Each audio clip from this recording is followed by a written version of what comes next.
Okay, today's topic we're going to do, phenomenal topic, we're going to do the 6 pillars of self-esteem, by a book by Nathaniel Brander. He's been a psychologist for over 30 years, and he basically came up with 6 pillars of self-esteem. I'm going to obviously usually blend it in with Rabbi Nachman's teachings, because everything usually has Rabbi Nachman's teachings in it. And we're going to really give it a tremendous insight. Why self-esteem is so important? It's because it pretty much affects absolutely everything in your life, across the board. Relationships, marriage, work, the amount of effort you put on yourself. And we know low self-esteem is rooted, unfortunately has led people to addictions, depressions, and God forbid, one of the worst states. And obviously this is one of the things, working in recovery, that I try to get people to start loving themselves and having more compassion. But the root is self-esteem. It's probably the most important class. I speak about it so much. And once we really get to the root of it, that we really, when I want to get you to the concept here is practicing self-esteem. Practicing self-esteem. This is not something you're born with. This is something you develop. Just like resilience. You're not born with resilience. You develop it. So it's not like I got the wrong DNA. This is my life. I got the wrong relationship. I got a lemon. I'm done. No such thing. Practicing self-esteem. It means you have to work it. Whatever you work for, it works for you. Exactly the way with anything else. You work your marriage, it works for you. You don't work your marriage, it goes against you. Cross the board on anything else. But self-esteem is one of the most important things, because unfortunately today we were living in a very victimized generation. Unfortunately, in a very entitlement world today. Everybody's entitled to everything. And you shouldn't really, if you really have healthy self-esteem, you shouldn't want free things in life. Opposite, you should want them, person that works for his effort, he gets rewarded. It stays with him. But you see today, the society today is obviously, there's a major lack of self-esteem. Some of the issues are, too much comparison.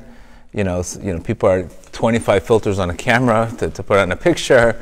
There's never enough today. And this is something that low self-esteem is really the connection spiritually. It's the portion of God inside of you. The reason why you have to develop yourself is because God gave you a portion of Him inside of you, and your job is to develop that issue, to develop that to the extent. If you're meant to be a singer, you must need to be a singer. If you're meant to be a computer programmer, you have to be a computer programmer. If you're meant to be a designer, that's what you're meant to be. Whatever you're meant to be, you need to develop to become, because that's going to be very rooted in your purpose in life.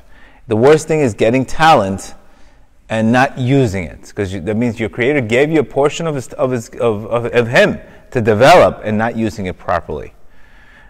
If you look at the great Rav Avram Torsky, may he rest in peace, and he made a very bold statement, and he said something. He says, low self-esteem is the root of all psychological disorders. It's a big line by Rabbi Torsky, but Rabbi Torsky had 40 years of experience.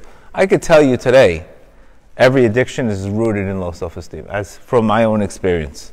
I could tell you. Nathaniel Brander, who's been practicing this for 40 years, is basically telling us here.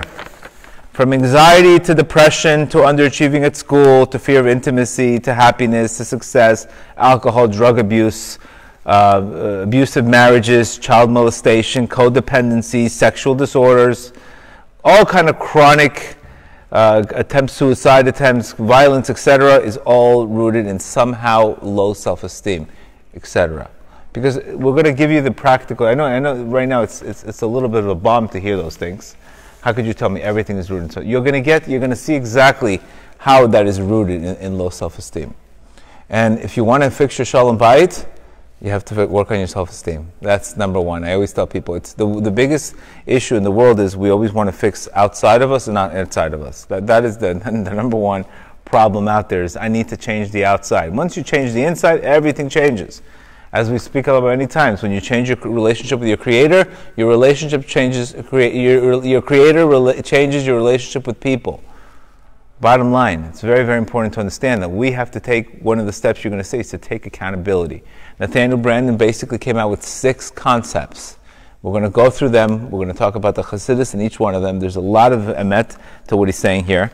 But it's once you get to it and you break it down, you're like, oh my God, I never saw it that way. David Lieberman speaks a lot about this. David Levy is one of my favorite authors. You're going to also recognize there's a correlation between self-esteem and ego.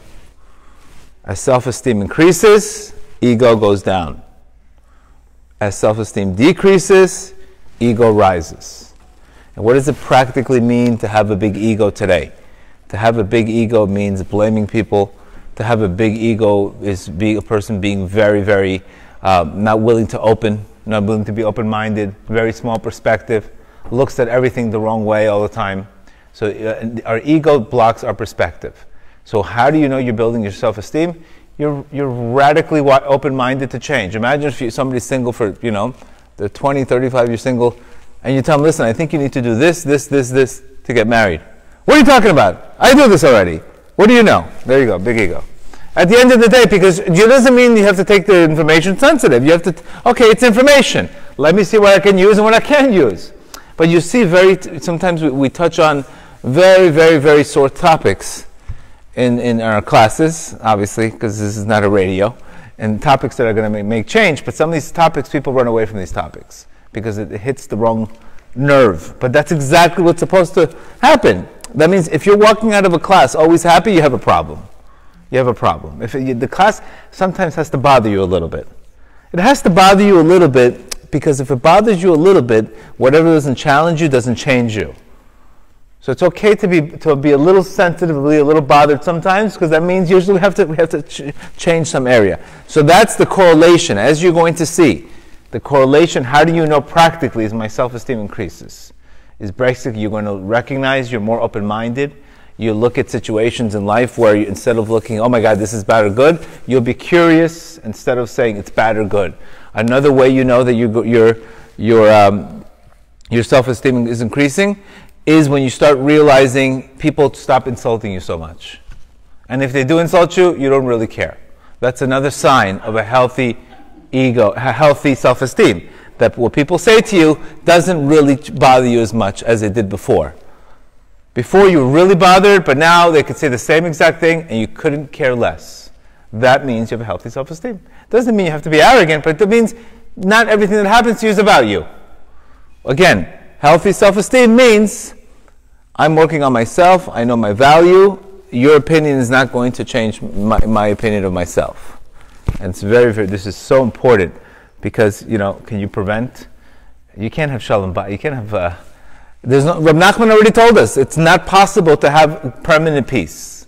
He told us black and white. He gave us a Torah, and he says you may want to have peace, but you're not going to have peace. As much as you want permanent peace. You're going to have moments of peace. But to think you're going to go to Switzerland and hang out with goats and say, this is my life, I don't want to be bothered, I want to live at peace, not possible. Because you would be bored to death and you would have a life of no fulfillment. So you're going to have trouble. You're going to have people in your life that are driving you crazy. Believe me, I have a Rolodex to them. But again, I realized, okay, Baruch Hashem, this is what it is. It is what it is. This is what my Creator gave me, and He's teaching me that I need to be more merciful to people. And once you recognize that, you're no pain, no gain, no ego, no pain. So if we don't have an ego, we're not going to have pain. But big ego, a lot of pain. So there's a lot of connection between that. So remember, being open-minded is a sign of you're building your healthy self-esteem. Another sign is definitely not taking things so personal, not being so sensitive all the time, not being the center of the world. That is also a sign that you're working on being able to take constructive criticism. It's a sign that your self-esteem increases. Gratitude is a sign of self-esteem increasing, right? Because you can only be grateful if you have the proper perspective, right? And a proper perspective means the ego has been you've worked on your Yetzer Hara, okay? So very, very important. That's how these are the litmus tests that you know that you can come home, you can be in a marriage, all of a sudden somebody will say something to you.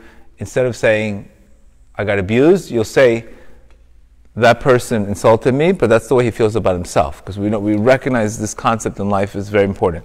That the way people treat you is a reflection of themselves. Another concept of self-esteem is how a person treats others and how he treats himself. That's another concept of self-esteem. So these are all rooted so you understand the big umbrella, and then we're going to go on how to get there. First we need to go to explain to you what it is, because it's not self-confidence. I can have self-confidence in something and have low self-esteem, because self-confidence sometimes is just created by repetition. I could become the best chef in the world, and if one person doesn't like my food, it's the end of the world for me. So self-confidence is repetition of something. You can be very confident in something, but you can have a very, very low self-esteem. So remember, it's two different things. Self-esteem is really an opinion and what is your worth. And remember, you can't be happy if you don't have healthy self-esteem. So this is why we have to really, really develop. So let's talk about these concepts. Let's talk about the issues. What is this first thing that he says? First thing he says is living consciously, living in the moment. Living in the moment and living with emunah. Because remember, there's only one real healthy way to deal with the past, is really finding meaning and applying faith. It's the only real way to deal with it. Find meaning in why you went through that challenge, and then find faith. So living consciously means not walking around with yesterday's baggage to new things. Very, very important, living consciously. The more conscious you live, the more you're in the moment. And the more you're in the moment, the more you recognize you can create a new reality. That's the whole thing. This feeling of helplessness is when you walk around that nothing I can do can change anything. So you're really not in the moment, because you're believing that I tried it yesterday, tried it before, it's not working. So that is an absence of consciousness. So it's very important. Living consciously is the number one indicator that you are getting to the right moment, to the right place. And how do you know that? Obviously, your relationship to time. We're going to give you 2 Torahs from Rabbi Nachman, who really, really nailed this down to a T. But you can't walk around in constant trauma and obviously build a self-esteem. The best way to deal with trauma, obviously, is seek therapy, find meaning, and then turn the post-traumatic stress into post-traumatic growth. Very, very important concept. But again, your relationship to time is very, very, very important. Reb Nachman says in lesson 272, he says something very clear. He says, this is a very important rule in the service of God. One should only focus on today, whether in regards to your livelihood, your personal needs. You should not think about one day to the next, as is brought in the holy books. Because when a person starts getting to the service of God, right away you're going to be predisposed to a heavy burden. The burden. I've said today that religion has become too institutionalized. It's become too institutionalized. And this is why Isaiah says, I do not want their sacrifices, because they come to me with their hearts, they come to me with their lips, but their hearts are so away from me. So you understand, the one thing that turns your Creator off the most is not whether you're confused, whether you're in pain, but if you institutionalize things, if you make things boring, if you have no vitality, no newness. As Rav Nachman says, Hashem says, all I want from you is a different thought every single day. Renew yourself. Living in the moment allows you to do that. And Rav Nachman's telling us very simple. He says you're going to be prone to this heavy burden of life. You're going to wake up in the morning with a burden. Think it's easy to wake up in the morning and want to do spiritual work? Absolutely not. But if you just say, I have to do this today, I don't procrastinate. Because remember, procrastinating is a form of, again, not being in the moment, which is rooted in fear. And as we constantly procrastinate in life, you know what we say? We never take on any challenges, because we always say, I'll do it tomorrow. You know, famous Florida contractors, they'll tell you, mañana, if they're Spanish, or in Israeli, they'll tell you, bli neder, which means bli never. But they know. I said, but you're here. You're in the house. Why can't you just do it right now? Because they can't hands too. No, we can't finish it. But this is what Rav Nachman says, don't push off. Who says you have tomorrow? Who says you have tomorrow? Estelle Hadayi was sitting two doors. She didn't have tomorrow. Who says you have tomorrow? The assumption that you think you have tomorrow all the time. So Rav Nachman's telling you, no, you don't have tomorrow. You're not guaranteed tomorrow. And that's why you have to take the day. And that's why he tells us, if you have your consciousness, imagine today, if I asked you today, imagine if you lived 10% more consciously, would your life change today? If you were 10% more aware of life, how different would your life be? you'd completely change. You would be a different person. So we have to start asking ourselves, what would 5% more awareness be? What would 10% more awareness be? Because the Yetzer Hara, remember, his job is to keep you in the future or in the past. That's his job. It's the job of the ego. Control the future or not let go of the past. This is how many times we speak about this. Let it go and stop controlling. Let it go and stop controlling. This is like the constant, it seems to be the constant battle today. Either we're not letting go or we're trying to control the future. I mean, you see the problem? It's too much time and that's really rooted in, again, ego. Because why can't we let go? Because we're saying, how could it happen to me? And the future. I'm afraid to embrace something new. So we're using, it's actually sabotage. When you don't let go, you're sabotaging your own future. Because when you don't let go, it's like having a door that doesn't close. And you want to open up a new door. So the new doors don't open up unless I close the doors. And the more you let go, as the sages say, when you let go for other people, they let go upstairs. So it's a form of sabotage. You're sabotaging your own mazal when you don't let go. Because not letting go is the opposite of emunah. And in the future, I want to control. Control, control, control. You have to let go and let God. So you could see the two things that really, I can't have healthy self-esteem if I'm not living in the moment. If I'm not taking every single day as a brand new day. And this is the vitality that refreshes you, because the more you're able to do that, you're able to psych yourself out to say, you know what, yes, I have this issue to deal with, yes, I have this issue, but I'm going to put it in an escrow account. Today I'm going to deal with today. Then you could start those days count. And instead of having a good day, you make it a good day. It's not an option, I'm a victim to the day. I'm not a victim to the day, I make the day work. It's exactly what Rav Nachman's telling you. Make the day work. Make it work. We can't wait for things to happen. You know, somehow I think we're waiting for like a magic guy to come and fix all our problems and take care of all our emotional mess. Guess what? He's not coming. Because you have to create it. You have to create that part. You have to create it. It's the same concept as Kabbalah. As the man reacts down low, so is above. As below, above. Same. There's nothing new under the sun. So this is the important thing. Rav Nachman says, avoid procrastination. And he had a gift of telling tomorrow, I'll do it tomorrow. He procrastinated procrastination. He did the opposite.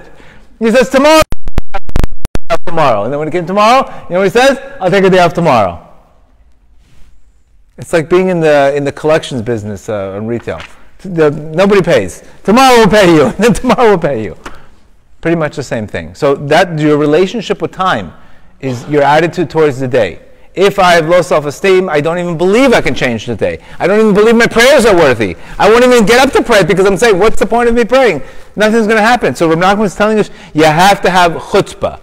You have to believe in the you have this nekuda that you could, and he's going to answer you, and you have to believe it. That means you could even ask for rain and bring an umbrella.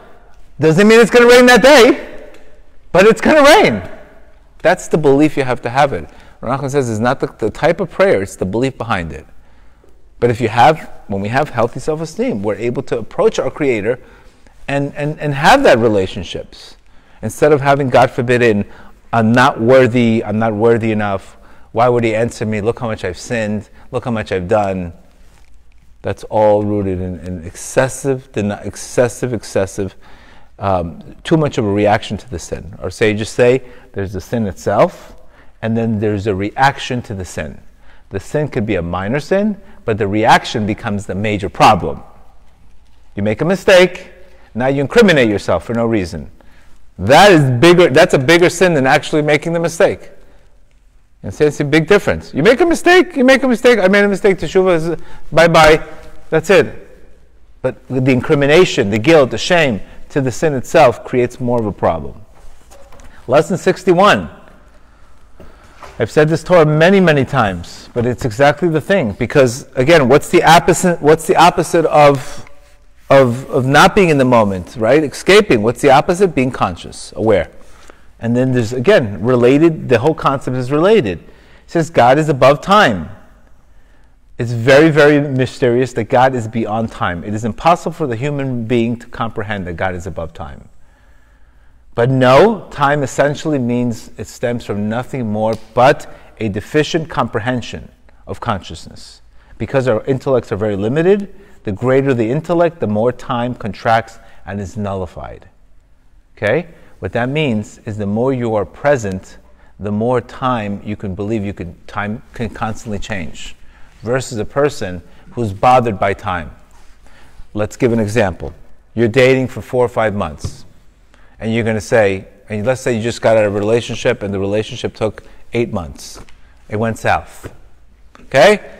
All of a sudden, you want to start dating again. Do you think you're going to go in there with a, happy? Oh my God, I can't believe I got to be in another relationship for 8 months.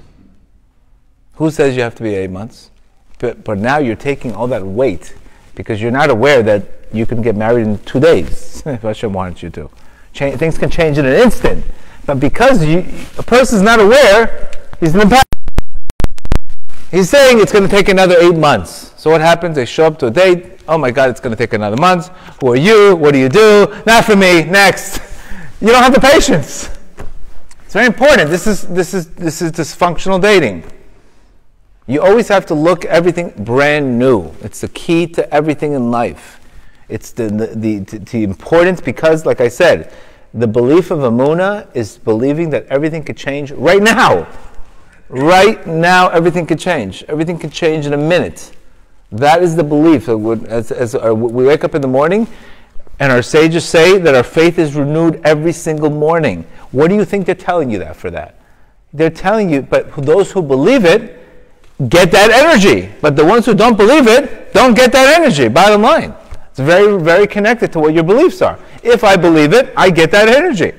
If I don't believe it, I don't get that energy. And that is really the magic of life, to be able to look at everything brand new.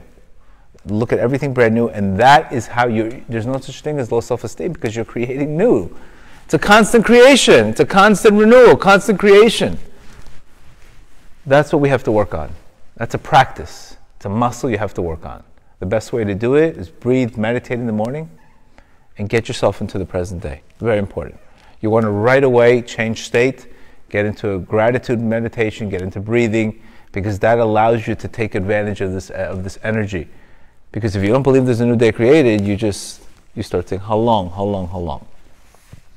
So that is, the first thing is your relationship with time. Your relationship with time and your self-esteem are very correlated. You start working on being more conscious, being more aware, automatically your self-esteem will increase. Guaranteed. Guaranteed. Because you'll be more aware and you'll have more beliefs. And as you repeat, things will change. Reality will change and everything will change. That's exactly what we're talking about. So your relationship to time, if that doesn't work out, because you can't have everything else if that is not, I'm still in the past. If I'm still in the past. Imagine how many marriages, all we talk about. What'd you do 5 years ago to me? 3 years ago, 7 years ago, this, that. Let it go, let it go, let it go. Second, practice of self-acceptance. So the first one is consciousness and time, being present. Second one is acceptance. You can't change something you don't accept. Bottom line. If you don't accept it, you can't change it. Now, once you accept your current state, where you are right now, etc. in life, okay, then you have to judge yourself. Very important. You have to judge yourself favorably. Acceptance doesn't mean, look what a mess I made. What am I going to do? No. There's a great book, great concept, The Science of Self-Compassion by Kristen Neff. She wrote a whole book on self-compassion, how just the way a person speaks to themselves and how they treat themselves either produces oxytocin or cortisol. Your internal speech is very, very important. Yes, I made a mess. I accept it. Now it has to become the self-work, working on yourself, being kind to yourself. It's very, very important. Rav Nachman says the way you judge yourself, it determines your success. Isn't that crazy? The way you judge yourself determines your success. Because if you don't judge yourself properly, how could you judge others properly? So it's very, very important. The way you judge yourself is the way your success in any area. And the difference is self-criticism, everything becomes a threat. Okay? Releases cortisol and adrenaline. Self-compassion, you start getting oxytocin, you start developing self-compassion, and you're good to yourself. You're less likely, okay, I woke up late. Okay, I'm not perfect, I woke up late. Instead of saying, I always wake up late. How am I ever going to make money? I keep on doing it. This negative self-speech has to go. You have to go. Because that you're not accepting your situation. And you can't accept, you can't change. Acceptance. This is what I need to work on. Accept. The opposite of acceptance is resistance. And resistance is what's causing the majority of the damage, which is the suffering. So we don't want to resist, we want to accept. Just think an area of your life. Accept. Imagine an addict says, I don't have a problem. Okay. So we have to wait till he finally says, I admit, and it could take, it could take a long time. That's all time being wasted, that he can already change his life. But the lack of acceptance is why a person's not getting to be able to get that. So the second step is acceptance. You have to accept where you are, and once you do accept where you are, there comes the self-compassion. You have to have self-compassion when you're trying to change. Recognize that you have a concept of Hashem is always going to show you. He's going to give you the success in an area. All you have to do is ask for help.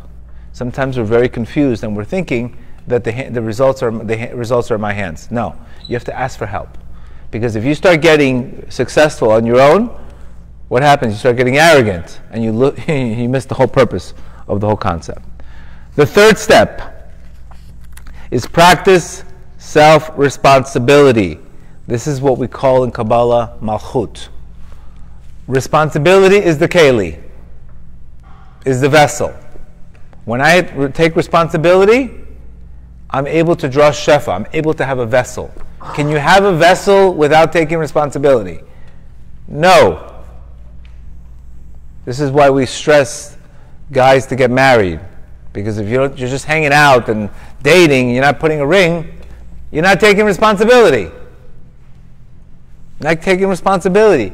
Yes, you're not guaranteed, nothing's easy, but you're not taking responsibility. You have to take responsibility. Reb Nachman says that when you take responsibility, that is what draws shefa to the world, to your life. Because all of a sudden you took, as what do you say in the chuppah, I cherish you, I honor you, and I will provide for you. When you say I will provide for you, all of a sudden your income goes up. Income goes up automatically. Why? Because now you're responsible for more people. You're connected to kingship, which is responsibility. So this is the constant problem that people say, I don't want to get married until I make more money. But you're going to make more money after you get married. It usually comes afterwards more, not before. I can't tell you that enough. Get married afterwards comes the blessing, not before. So people should really be running to get married, not running away from getting married. And this is the opposite of taking responsibility. Because you can have a lot of fun, and just like a guy in a building, he jumps from the building and goes, how's it going? I'm doing great. And then he crashes. So a lot of people tell you, yeah, I'm doing great. Don't you see how much fun I'm having? And then boom, it crashes. So taking responsibility for your actions is, we can't have self-esteem without taking responsibility. Because low self-esteem is rooted in blaming. Low self-esteem is rooted in right away blaming. The opposite of responsibility. Right? When people have low self-esteem, right away they blame everybody else. My wife caused me this. My husband did that to me. This one did that to me. It's blaming. And that is rooted in low self-esteem. When you have higher self-esteem, you focus 95% on the solution, not on the problem. Low self-esteem focuses 95% on the problem, 5% on the solution. This is how also you know, as we continue to grow, where are you putting your energy? On the solution or the problem? As you see where you're putting your energy, that determines. Because remember, when I have low self-esteem, I have to project, I have to blame somebody for what I've done, instead of saying, you know what, I made a mess, got to take responsibility and I got to fix it. Sometimes we blame our parents, sometimes we blame this, we blame that, we blame that. Not everything's going to work out in life. Some things are going to break in life. Sometimes you're just going to learn. You're not going to win all the time. You're going to learn. And it could be that it's a heavenly decree, that it didn't work out. Or maybe you did. You weren't the best person in that time. It is what it is. But what's next? What's next? Remember, we can always create the future by creating a new trust and bitachon in God. We're not victims to the past. We're not victims to yesterday. Today's new creation. This is exactly what Reb Nachman said. Please, he told the students, I want you to travel lightly in a very heavy world. You think people are today living lightly in a heavy world? No. They're getting dragged with the mud. Travel lightly in the heavy world. He had many opponents, but he didn't care. He didn't care. He didn't care. He had much opposition, Rabbi Nachman. He didn't care. Not out of arrogance, but knowing that nothing good comes easy. Same thing with you. Same thing with us. We have to take responsibility and say, I am the solution, I am the problem. End the story. And when you do that, it's ultimately humility. Because remember, humility, people with humility, they take action. Lack of humility, they have to blame others. It's the opposite of humility. And humility gets everything. Humility, you get everything. So that's practicing responsibility. The fourth one, the practice of self-assertiveness. Again, we're saying practice at times. You're not practice. This is something you have to work on. Practice. We keep on saying the word practice. You have to work on these things. If you work, you have to work on this. Self-assertiveness means to be bold. You have to be able to speak up in life. You have to tell Hashem what you want. Very, very important. The way you approach your Creator, you have to tell Him what you want. You can't just say, thank you, Hashem. No, there has to be a concept of this holy chutzpah and being determined. You have to show up and make a form of not demands on controlling, but spiritually, you can be extremely aggressive with your Creator, demanding from Him that He should give you spirituality. And we know this from Pesach Sheni, and we know this from the daughters of Selofad. They demanded that they get a piece of the land, and you know what? Because of the desire, they got it. Pesach Sheni, they demanded it, and they got it. So you see, you have to have boldness. You can't hide behind the tree. You have to have boldness. This is very, very important to have healthy stuff. Having boldness. Live authentically. Speak up. Speak up. You don't like something? Speak up. Don't become a sheep like 2021 and 2020s look like. Everybody's a sheep. Speak up. You don't like something? Speak up. No political jokes, that's for sure. Reb Nachman says, you have to be as bold as a leopard. You have to be as bold as a leopard. But don't allow yourself to be pushed off by people. And don't become shy and timid. You may think that they're better than you on a higher level. It may be true, but perhaps really you're on a higher level. Even so, your motive should be for the sake of heaven. And get into the habit of not caring about what people say. Get into the habit of not caring. You have to get into the habit of not caring. You understand you're not going to please the whole world. This is my relationship with my Creator. This is what I do. You don't have to put it in people's face. But you have to have inside, this is my road and this is what I do. So people that practice healthy self-esteem, they speak up and they have rights. They're not sheep. They're not sheep. You have to speak up, specifically spiritually. You have to speak up. There's a great line. The squeaky wheel gets the oil.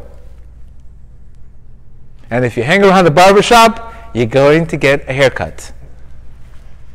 You're going to get a haircut. That means you got to sometimes, who cares what you're saying? You just have to be around to win. Very important. Don't focus on much, am I praying right, am I not praying right? The fact that you showed up and you broke your sleep, and you're even saying A, B, C, D, E, F, G, like a Biden thing, He doesn't care, he'll give it to you anyway. He's giving it to you. He's going to give it to you. He's going to give it to you. Because you showed holy brazen, you hold boldness. That's it. One more joke and that's it. So you have to be very assertive. You have to have very assertive. The last one is you need a purpose. You need a purpose. You need a goal. You need something higher than you to do. That's why it's very, very important creating projects, because the purpose wakes you up in the morning. You have a purpose, you don't need an alarm clock. You don't need an alarm clock. You don't need motivation. The purpose itself gets you there. How do you get purpose? You have to spend a lot of time by yourself and finding what you're good at, what you're not good at, and really, really develop yourself. But these are the six pillars of self-esteem. And when you have them, remember, it's all connected, because remember, once I start having self-esteem, I'm willing to choose what's difficult now. We always say this, what's hard for you now is going to be easier for you later. What's hard for you now is going to be easier for you later. What's easy for you now, it's going to be hard for you later. People with healthy self-esteem, they're able to have more delayed gratification instead of the instant delayed gratification, which is a very, very important. So self-esteem is a very, very wide thing. But the most important thing, like he says here, is you are inside of you, you have a portion of your Creator. This is another great book, by the way, Self-Esteem in the Talmud. Another phenomenal book, which basically takes most of the stories from the Gemara and gives us examples on how to develop these same. This is by Rabbi Yisrael Rowe, amazing, amazing rabbi. But he basically takes all of these situations and tells us exactly how we can work on that. So remember, this is not something you are born with. This is something you have to develop. And remember, practice consciously is 1. Responsibility is 2. Assertiveness is 3, which is boldness. Living purposely is 4. What did we say? We're missing? Acceptance is 5. And the last one is living purposely. So this is really, really, again, all of these concepts are really, really in Rab Nachman's teachings. So we have to get to work. Anybody have any questions? Anybody have any questions on this? Yes. What's a good way to start to get these things? You have to. Each one is a whole different ball game. How do you live more purposely? The best way to live more purposely is wake up with gratitude. Wake up with gratitude. You have to fight the moment. One of the toughest things in life is to fight the current moment. This is why we spoke about these 2 Torahs. Once I learn more, let's say I learn more about things in life, okay? Let's say all of a sudden I teach this class, all of a sudden I learn this. Next thing you know, I recognize that humble people are not, that we don't take things personal, right? So what happens? Somebody's going to say something to you, and instead of reacting, you're going to respond. So what did you do? +1. The scoreboard in your mind is now +1. Because instead of reacting, what happens when you react? It's going to trigger the same feelings that you were feeling about yourself. You see, I always do this. I can't lose my temper. Negative self-speech. But when you have responsibility, you respond versus react, all of a sudden, you just created a victory. You got your power back.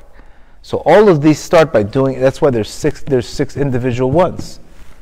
Living consciously, the best thing is, again, new information. You can't be conscious if you're not learning new things. When you learn a class, take the information, apply it, and it should become, the unknown has to become known. And then once you have that new information, you apply it. That's the whole purpose of Das.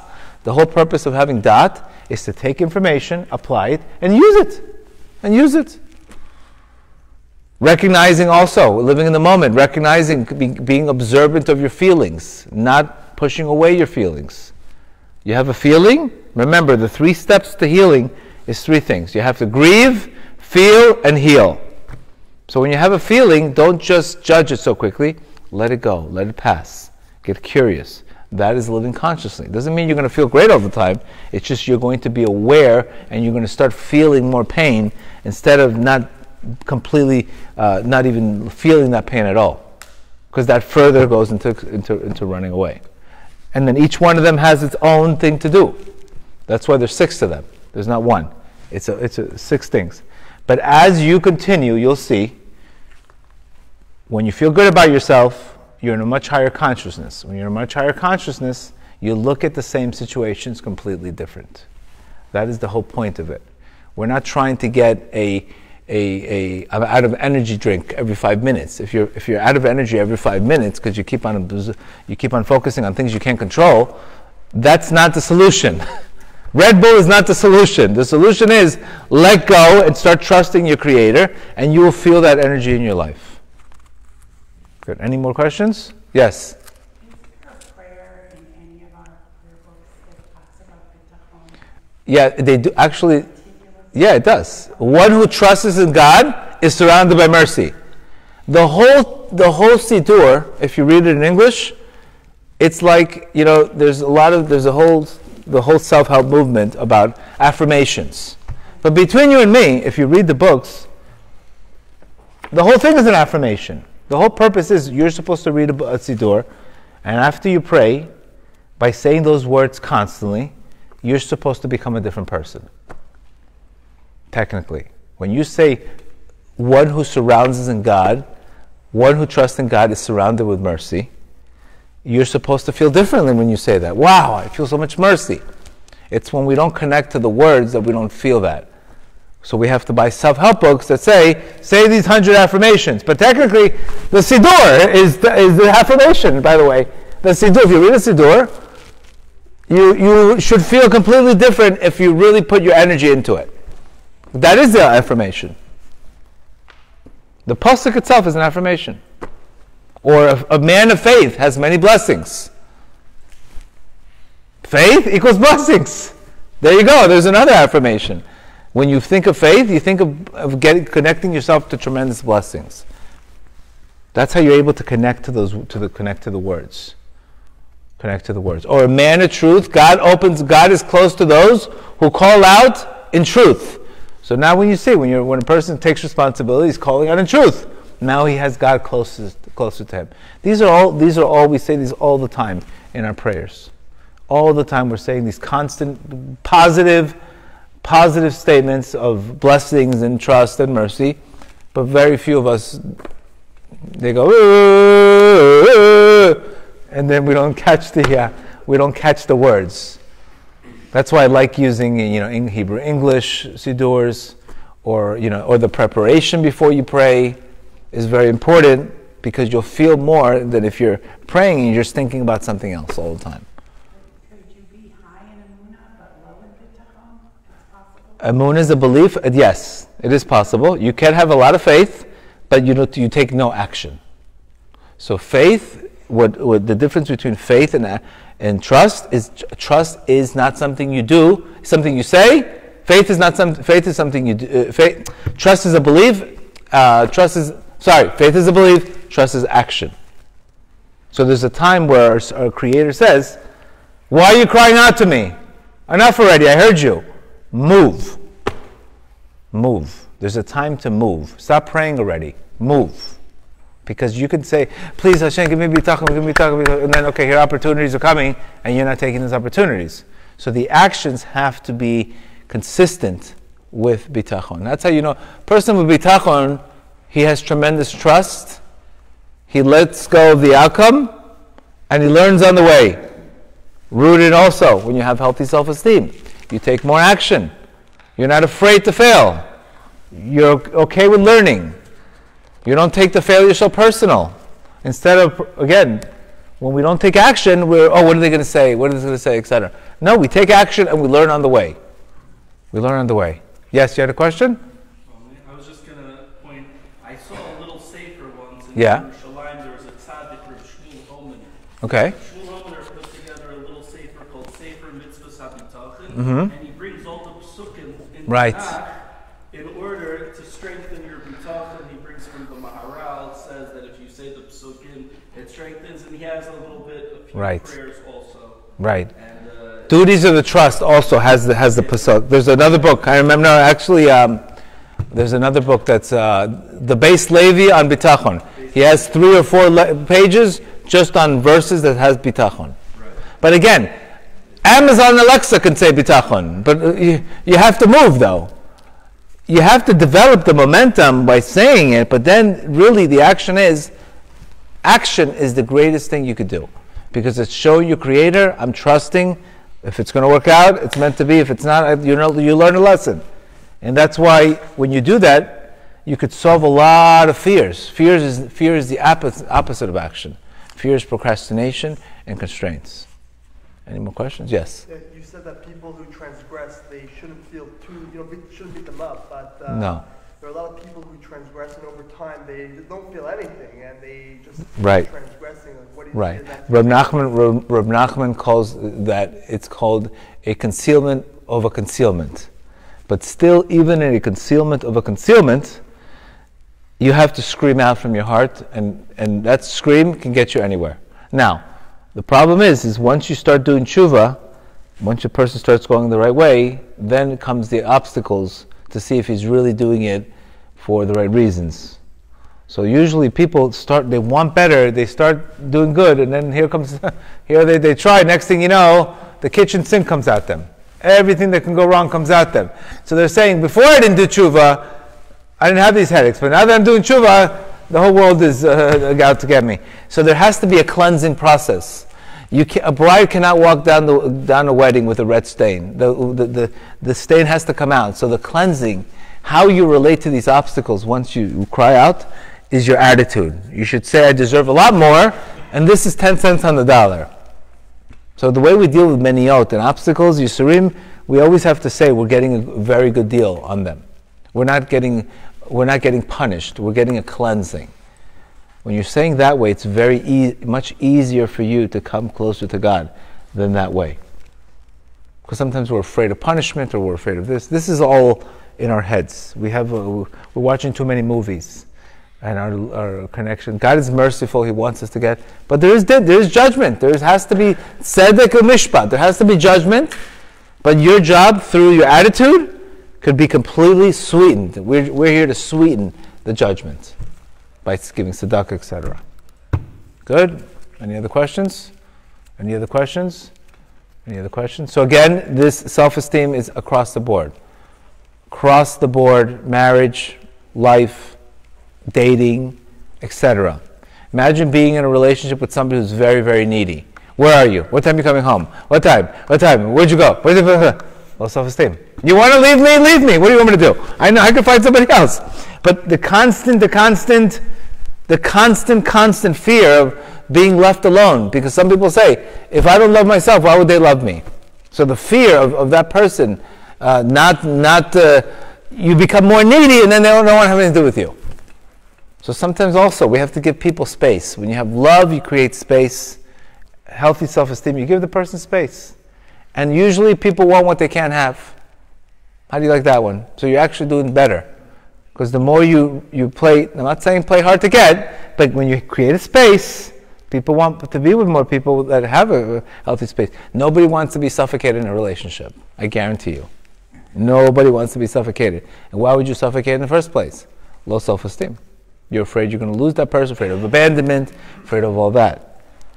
And it's very, very important. This is such an important concept. Again, the book is called The 6 Pillars of Self-Esteem. It's by Nathaniel Braden. Strongly, strongly recommended. All right, guys? Have a great day.